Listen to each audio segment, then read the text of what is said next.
Oi, oi, boa tarde. Vou esperar alguém falar que tá ouvindo.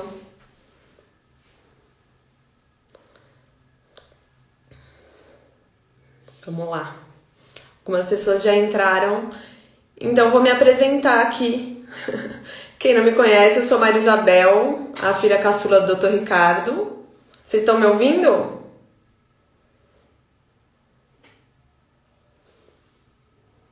Então tá bom. Oi, Pedro. Bom, como quem já conhece meu pai sabe cada uma que ele me mete, né? Então, tô aqui pra gente fazer uma live um pouco mais informal, um pouco mais familiar nesse feriado. Vou chamar ele então aqui pra começar com a gente, tá bom? Vou achar ele aqui.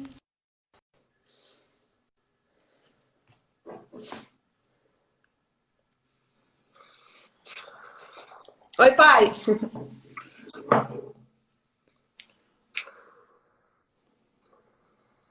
Boa tarde, né? Boa tarde. Tá me ouvindo? Tô te ouvindo. Então tá bem. Tá um pouquinho atrasado o seu áudio. Tá um pouquinho como? Atrasado?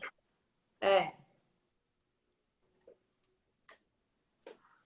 Melhora a luz assim um pouco. acho que agora tá bom. Então tá bem. Pode começar? Olha, eu quero agradecer aqui a minha filha, a participação nesse lançamento virtual. Lamentar que o lançamento do livro seja virtual, mas saudar aqueles todos que se dispuseram a participar deste encontro. E, e Deus queira que o livro que está sendo lançado possa servir como um elemento fundacional para que nós tenhamos uma visão adequada de todas as coisas pelas quais nós estamos passando. Bom, a gente abriu a caixinha de perguntas aqui no Instagram do Pensando em Ricardo Dibe. E algumas perguntas eu selecionei para a gente fazer no lançamento. A primeira delas, que eu acho que é a dúvida de muitas pessoas, e mais de uma perguntou isso, é qual o conceito de direito natural? Hum. Bom, olha, isso da primeira década deste século, eu tinha uma proposta para assumir uma cadeira de filosofia do direito e consultei o meu grande amigo Félix Adolfo Lamas, então titular de filosofia do direito na Faculdade de Direito da Universidade Católica de Buenos Aires, sobre o programa que eu poderia elaborar para lecionar essa disciplina de filosofia do direito, que eu acabei não lecionando. E ele me disse, olha, basta um tema. Eu falei, qual? Que é o direito. Então vejam que a pergunta que é o direito natural, ela apresenta já essa dificuldade inicial, o próprio conceito de direito. A dificuldade natural que se acrescenta também ao fato de que a palavra natureza e seu adjetivo correspondente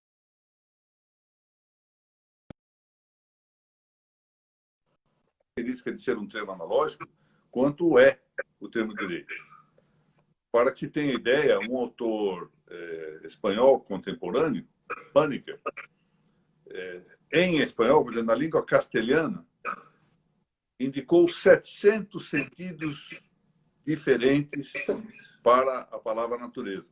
Então, imagine que a definição do que é direito natural sempre pende desse problema. Ou seja, é muito ampla. A palavra direito, o termo direito, também ele, termo direito, é analógico. Mas nós, aqui, antes propriamente de chegar a uma noção, que é a noção correntia de direito natural, é possível tentar um recorte, tentar uma aproximação negativa com aquilo que não é o direito natural. Qual é o contraste, normalmente, que se faz do direito natural com outros direitos, ou com outro tipo de direito? É o fato de que esse outro tipo de direito é uma criação do homem. Ao passo que o direito natural é um direito que não é criação do homem, que vem com a natureza humana, de algum modo. Ou, para usar outra expressão, é intimado à natureza humana. Portanto, nós podemos agora entender um pouquinho a noção, volto a dizer, muito rotineira, por acaso muito exata também, do direito natural, que nos é dada classicamente, de que o direito natural é a lei eterna, portanto, algo que não foi criação do homem, a lei eterna participada à criatura humana. Isso quer dizer que a lei eterna é dizer, a lei criada por Deus, que é intimada ou comunicada, participada à natureza do homem. É isso. Penso que assim, nós temos, volto a dizer, não é um conceito exauriente, porque a palavra direito, insisto nisso, ela é analógica. E sendo analógica, nós teríamos que ver os vários sentidos analógicos, os vários analogados, para ir adaptando essa noção primeira de que direito natural é a lei eterna, participada, comunicada, intimada, manifestada à natureza humana. Tá, deixa eu ver. O doutor Josué comentou que está tendo um eco. Não sei se é daí, se está todo mundo escutando bem ou não. Alguém mais, se puder falar. Vamos ver. De fato, é possível. Eu noto que realmente há algo estranho no som, mas eu não sei a que atribuir, para ser franco. Mas deixa eu ver se alguém conseguir falar se vocês estão escutando. Ó, o editorial falou que não. Bom, vamos continuar. Se algo acontecer, a gente tenta entrar e sair. Vamos ver. O pessoal falou que tá bom, vamos. A segunda pergunta, eu misturei com um pouco de pergunta minha com algumas perguntas que surgiram. Eu fiz direito e eu nunca ouvi na faculdade, acredito que muitos colegas meus também nunca tenham escutado na faculdade, sobre direito natural. O que te levou a estudar direito natural e quando começou esse estudo? Interessante essa pergunta. Interessante. Você tem futuro, viu? Você tem futuro. Obrigada, hein? Como apresentadora ou no direito? Bom, eu me recordo quando pela primeira vez eu comecei a cogitar dessa expressão, que eu também não conhecia antes de entrar na faculdade. Mas a diferença é que na faculdade, ao menos, isso foi tratado. E hoje, infelizmente, são raras as referências ao direito natural. Transportemos-nos, portanto, lá ao ano de 1969. Eu era aluno da Universidade, então, Católica de São Paulo. Era aluno do Dr. Clóvis Lema Garcia, que falecido há poucos dias, meu grande amigo, e depois eu tive como diretor na Faculdade de Jornalismo Casper Libero, e que se transformou num dos meus melhores amigos e a quem devo muitíssimo. E o Dr. Clóvis, que lecionava a teoria do Estado, para distinguir as leis justas, as leis adequadas, voltadas, dirigidas ao bem comum, das corrupções de lei ou leis corruptas, valia-se do conceito de direito natural. Aquilo respondia às minhas indagações, ainda que eu não soubesse muito bem o que coisa era o direito natural, esta clave de saber que havia algo para julgar a justiça ou injustiça das leis, e algo que não dependesse subjetivamente de opinião de turno, e, sobretudo, que vencesse, que fosse uma resposta ao positivismo normativista, para mim foi um achado imenso. Um menino de 18 anos, que tinha feito mal e mal um curso científico naquele tempo para fazer faculdade de medicina, que sabia um pouquinho de química, um pouquinho de física, um pouquinho de biologia, e quase nada das ciências humanas. Ouvir aquilo de um grande professor foi como abriu uma grande luz à frente. E então eu comecei a dar os meus primeiros passos. Foi por isso que eu me dediquei a tentar descobrir o direito natural. E aí entra uma coisa que hoje explica esse livrinho ABC do Direito Natural que nós estamos lançando. A imensa dificuldade que eu tive de achar um livro que me explicasse que coisa era essa. Por quê? Porque boa parte dos livros era escrita por autores positivistas, que não tinham ideia do que era direito natural. Outra parte dos livros em que eu podia encontrar alguma solução era formada por livros estrangeiros. Eu não tinha dinheiro para comprar esses livros. Também não sabia nem quais comprar. Ou seja, havia falta de um caminho melhor traçado, de um roteiro, de um mapa. E isto, depois eu encontrei graças aos mestres que Deus me permitiu ter. Então, tá aí a terceira pergunta. Quem foram esses mestres? Bom. Olha, se há uma coisa que eu tenho de agradecer muitíssimo a Deus, foi exatamente me ter posto mestres à minha frente. Você sabe, mas a maior parte do nosso público aqui, que tão honrosamente nos acompanha, talvez desconheça o fato. Meu pai era um caixeiro viajante, e homem ótimo, de uma alma magnífica, um vaso de eleição, esta é a verdade, como pessoa.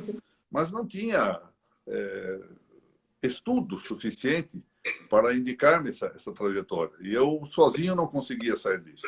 Deus, então, me deu grandes mestres. Eu vou dizer alguns, porque não é possível dizer todos, não é? Em primeiríssimo lugar, evidentemente, José Pedro Galvão de Souza, que me acolheu como um filho e me permitiu estudar muitos anos com ele. Praticamente, durante anos, todos os sábados pela manhã, ele me recebia lá na casa da Rua Avaré. E não há preço que pague, não há forma de eu solver esse débito de piedade que tenho em relação a esse grande homem que foi José Pedro Galvão de Souza. Também Cláudio Lema Garcia, a quem já mencionei, José Fraga Teixeira de Carvalho. Eu não posso esquecer o papel formativo que teve em relação, não diretamente ao núcleo do direito natural, mas a questões anexas ao direito natural, e sobretudo dando-me algumas indicações sobre a metafísica. Nos 3 anos que passei estudando, com aulas particulares, sem nenhum dispêndio financeiro da minha parte, junto ao grande professor Alexandre Correia, o Alexandre Correia o Velho, que foi o tradutor da Suma Teológica para o português. A primeira tradução da Suma Teológica para o português deve-se ao professor Alexandre Correia.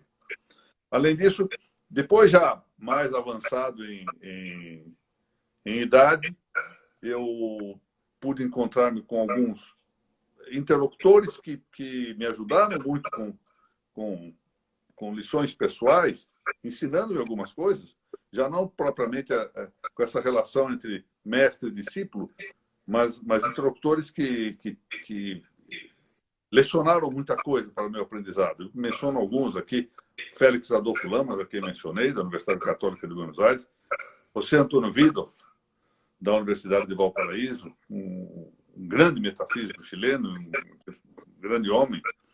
E mais à frente, esse trio admirável de meus amigos, Miguel Ayuso, Juan Fernando Segovia, Danilo Castellano.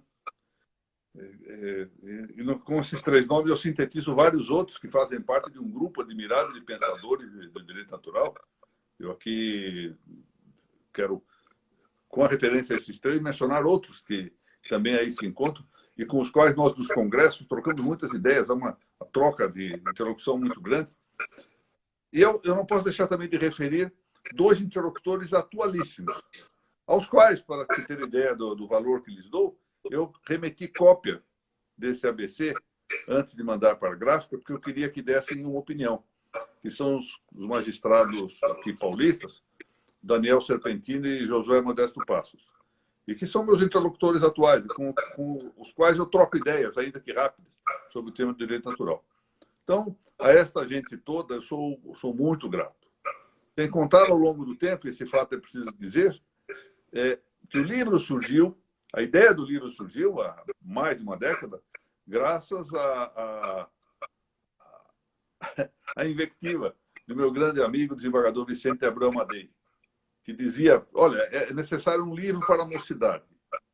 É preciso fazer um livro para a mocidade, uma espécie de uma cartilha. E o título ABC do Direito Natural eu dei ao Dr. Vicente. Foi ele quem me sugeriu e até fez com aquela generosidade de alma que ele tem, até o roteiro do que ele achava que devia constar o livro. Eu não segui inteiramente o roteiro, porque, no meu modo de ver, ficou um pouco superado pelos acontecimentos, mas segui boa parte dele. Sou muito grato ao doutor Vicente, meu bom amigo, meu compadre, por sinal. Aliás, parece que a Maria Luísa está Era aqui. isso que eu ia falar. A filha caçula do doutor Vicente estava assistindo. O doutor Josué também, sei que está. Também, né? É verdade. Pai, eu vi, ó, quem ainda não viu, a gente colocou umas fotinhos, o livro está aqui. O livro foi dedicado aos 3 netos, Ricardo, Mateus e Joaquim. Por que dedicado a eles? Olha, digamos, aí há 2 ordens de razão nessa dedicatória. E essas 2 ordens, elas também se podem subdividir.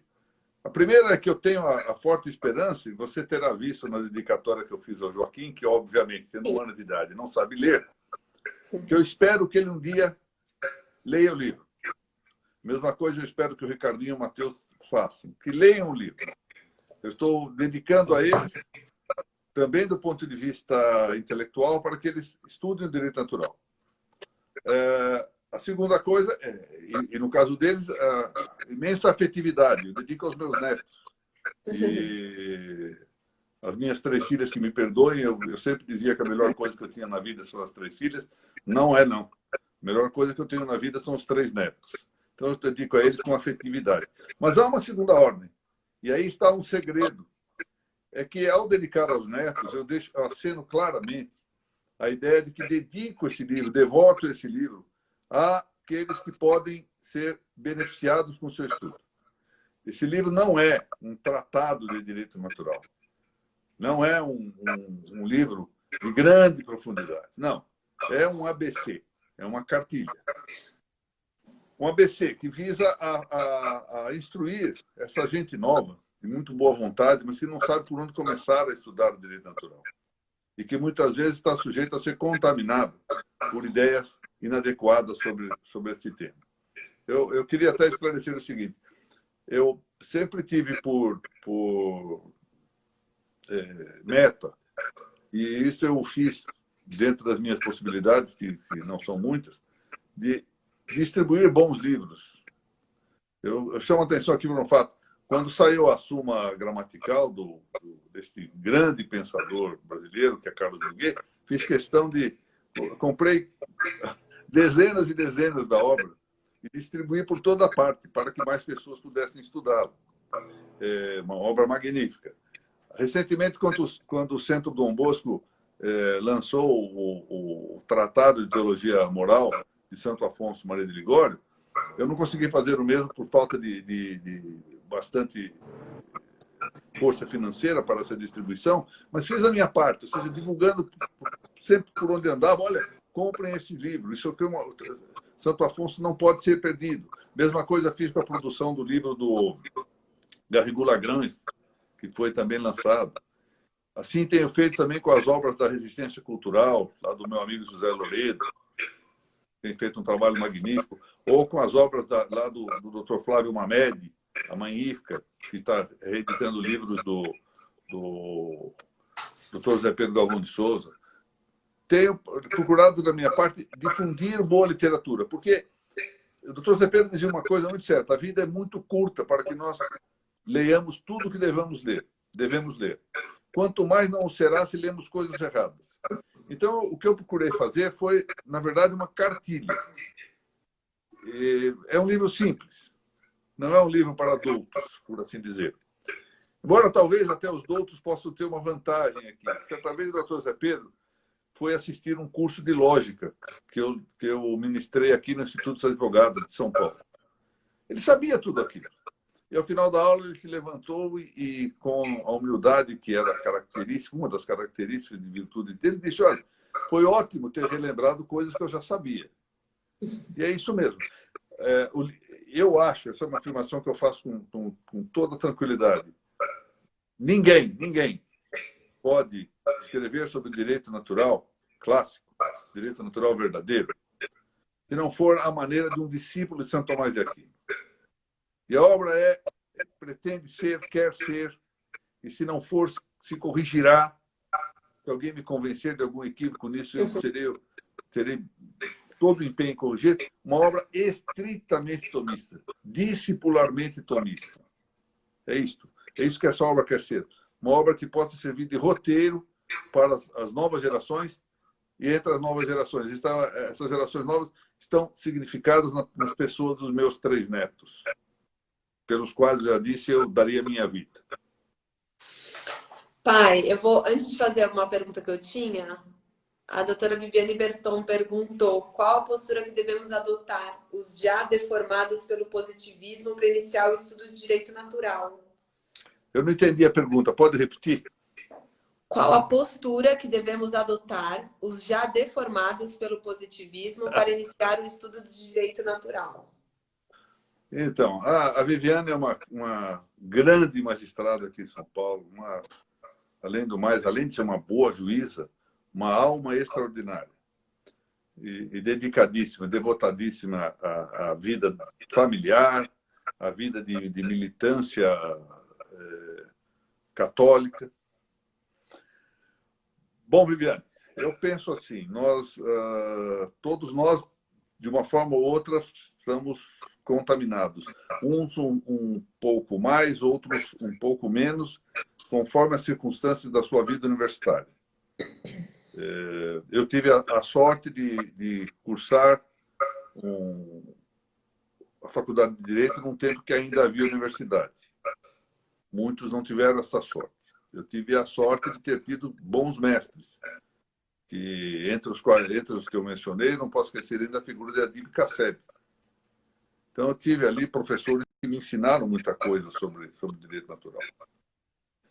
Mas a dificuldade que você referiu é uma dificuldade de muitos. Há uma coisa que eu queria mencionar aqui, que é a ocasião da escrita desse meu livrinho. Eu tinha, como eu disse, o doutor Vicente já me havia indicado, sugerido, eu ia deixando para fazer mais à frente. No ano passado, eu tinha, depois da leitura de 2 livros muito bons do padre Aldo Vendemiati, a quem eu tive a oportunidade de conhecer na Colômbia, um padre italiano, eu resolvi que ia escrever sobre a lei natural, mas ia deixando. Até que o nosso colega, Viviane, o Marcelo Assis, fez um comentário um dia que me deixou preocupado, com uma responsabilidade. Ele me disse, nós não temos por onde estudar. Não sabemos como estudar para sair disso que aí está. E eu disse, olha, a minha geração foi uma geração que destruiu os sinais. Foi uma geração desconstrucionista. Mas nós, ao menos, conhecemos os sinais. Nós sabemos onde nós deixamos os destroços desses sinais. Então, o que eu procurei fazer foi recolher e indicar aqui no livro. Claro que esse livro não tem a pretensão de eliminar inteiramente o tema do positivismo, até porque nós temos que tomar cuidado. Há um extremo, Viviane, muito perigoso, que é o de achar que o direito natural é uma espécie de um instrumento revolucionário para destruir a lei positiva, quando, na verdade, o direito natural exige a lei positiva. Esse é o ponto. Então, eu penso que nós temos que ir devagar, como se diz, ide a Santo Tomás, né? Santo Tomás é a fonte, ou seja, é o guia seguro das nossas indagações, ir vagarosamente, fazendo o que temos de fazer nessa matéria. Estudar muito, para ir compreendendo aos poucos. A natureza humana não permite que a gente compreenda de jato, a não ser por uma graça especial de Deus, nós não construímos. Olha, lembremos disso, Santo Tomás ficava horas ajoelhado diante do sacrário para obter a iluminação a respeito de um ponto. E esse era Santo Tomás, que até os adversários reconhecem como a melhor cabeça pensante que a humanidade já teve. Quanto mais nós, que não temos essa articulação mental, a estrutura mental de Santo Tomás. Então, temos que ter paciência, estudando vagarosamente, fazendo aquilo que aos poucos nós vamos compreendendo, devemos fazer para ir recompondo as mentalidades. Nós estamos vivendo um período curiosamente, é um aspecto benéfico em toda a crise que aí se encontra, que é um período de renascença do interesse pelo direito natural. Há um renascimento. Então, nós temos renascimento com gente jovem, que quer, está disposta a compreender, a estudar isso. E nem sempre tem o material disponível para essa. E o livro cumpre, dentro dos seus limites, o papel de ir indicando esse roteiro, esse mapinha de atuação. Bom, a última que eu tenho aqui perguntaram como que é possível aplicar no cenário jurídico brasileiro o direito natural. Bom, não é só no cenário político brasileiro, ou seja, no mundo inteiro. Esse é o problema que se põe. Mas eu queria contar aqui, talvez me valer aqui de um episódio que marca bem como cumprir o direito natural. Um magistrado paulista, que estava muito próximo de ser promovido ao topo da carreira da magistratura de São Paulo, que é de desembargador, telefona-me um dia. E ele, com família a sustentar e tudo, disse assim, vou exonerar-me. Eu disse, mas como assim vai exonerar-se? Pois é, eu acabo de receber uma liminar em uma ação determinando que se faça um aborto. E eu tenho que indicar no processo, cumpra-se o venerando acordo. E eu não vou contribuir para a prática desse ato. Eu disse, olha, está muito bem. Isso é uma atitude generosa, uma atitude, eu posso dizer, quase de martírio, não é?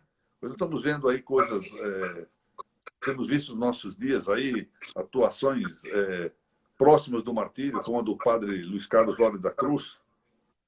E esse homem teve uma atitude de martírio, ia martirizar-se, efetivamente. Imaginemos uma pessoa aí, já entrando na 5ª década da vida, largando toda a sua carreira e tendo dificuldades para sustentar a família, mas que não vai cometer o erro de ajustar-se a uma corrupção de lei. E prefere seguir aquilo que é de direito natural. Bom, afinal, felizmente, a lei positiva dá saída para isso. E eu indiquei que ele se averbasse, suspeito por motivos íntimos, a lei permite isso, e ele conseguiu foi uma grande vitória, nossa, manter um homem com essa sensatez e com essa alma reta dentro da magistratura paulista. E mais ou menos nós estamos diante disso, ou seja, é preciso que nós, em nome do direito natural, primeiramente cuidemos da nossa própria vida, que a nossa conduta seja reta. É um trabalho de toda a vida, todos nós somos pecadores, todos. Então temos que retificar a nossa vida. É um trabalho perseverante, que tem que contar, sobretudo, confiar na graça de Deus e o nosso esforço. Notem que o problema todo dos nossos dias, dessa desconstrução, é a confiança que nós temos em que nós vamos, uma confiança errada, tola, de que nós conseguiremos estabelecer o reino de Deus nesse mundo mediante esforços humanos, mediante soluções humanas, como se nós não dependêssemos de Deus, como se a nossa salvação não fosse Cristo. Essa é a realidade. Então, muitas vezes, a nossa falência está nessa confiança que temos nos nossos próprios esforços, sem que consideremos o fato de que somos pendentes inteiramente de Deus.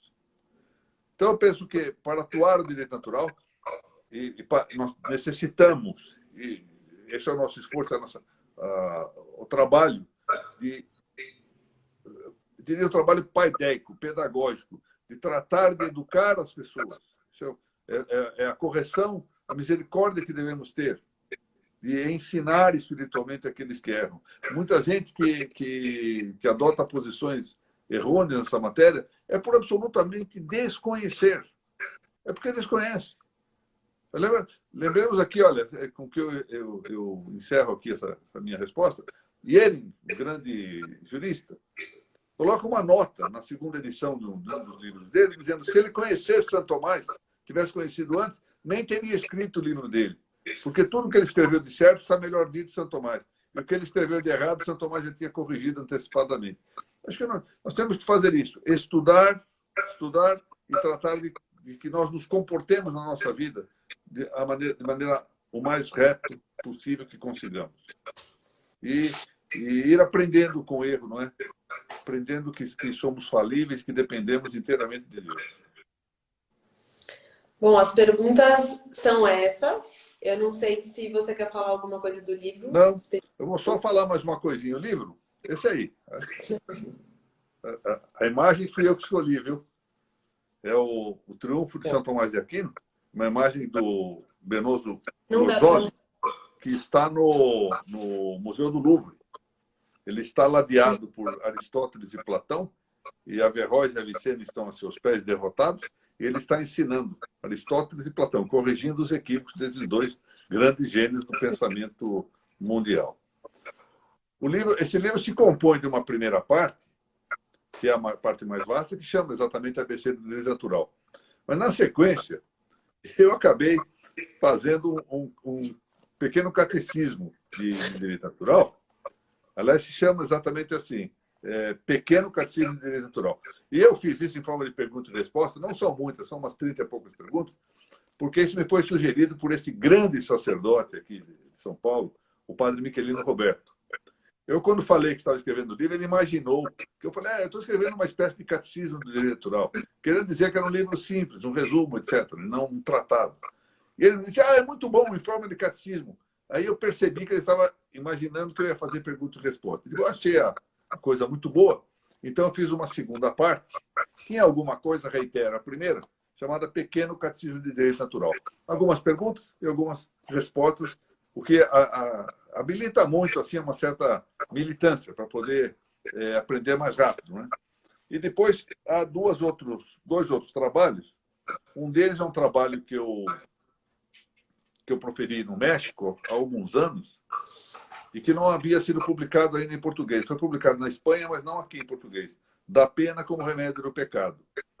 E que é, sobretudo, um trabalho para mostrar os equívocos do direito penal luterano protestante em geral, mostrando a importância do tema.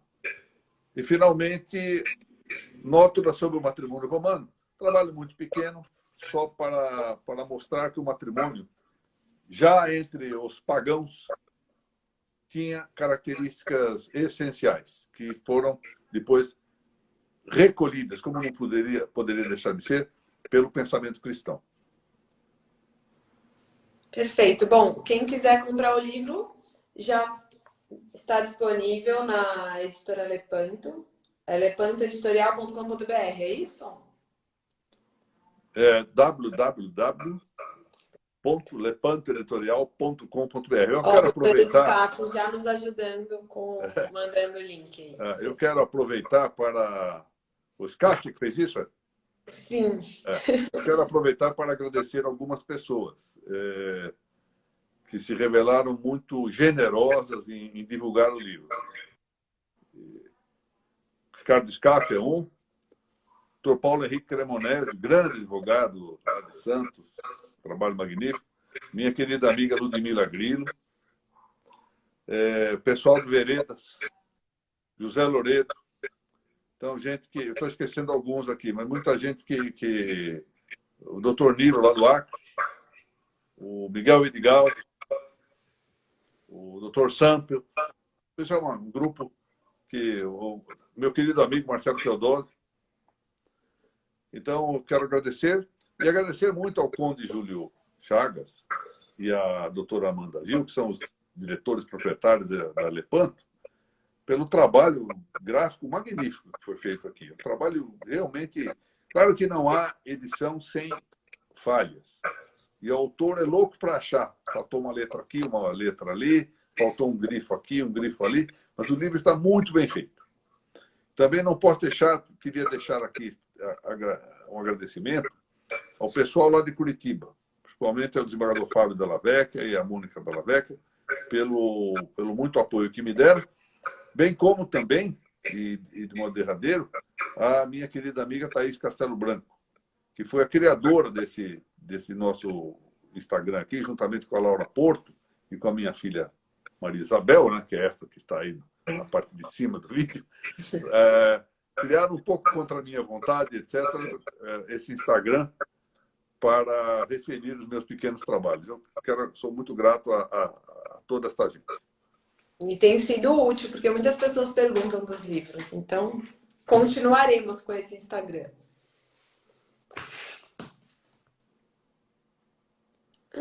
Bom, é isso, acho, não? Não, a não ser que eu faça uma leitura do livro agora. Acho que não, né? Não, acho que não. Aproveitar o resto do feriado, né? Pois é. Nossa Senhora Aliás, vou agradecer aqui, vou falar de público, acho que parece que eu vi o nome da doutora Mônica aqui. O lançamento ia ser feito no dia 13. E nós antecipamos para o dia 12, exatamente para cair no dia em que se comemora a designação de Nossa Senhora Aparecida. Então, foi feito de maneira proposital. Achei muito boa ideia, que eu acolhi com muito gosto. Então, tá bom. Eu agradeço todo mundo que participou, em nome de todos os administradores do Pensando Ricardo Dipp. E eu tô indo aí para falar com você. Porque ela é minha vizinha. Isso que é o melhor, minha vizinha. Ainda é capaz de querer lanchar aqui em casa. Tá bem, tudo bem. Olha, muito Tchau, obrigado. gente. Boa noite. Obrigada. Muito obrigado.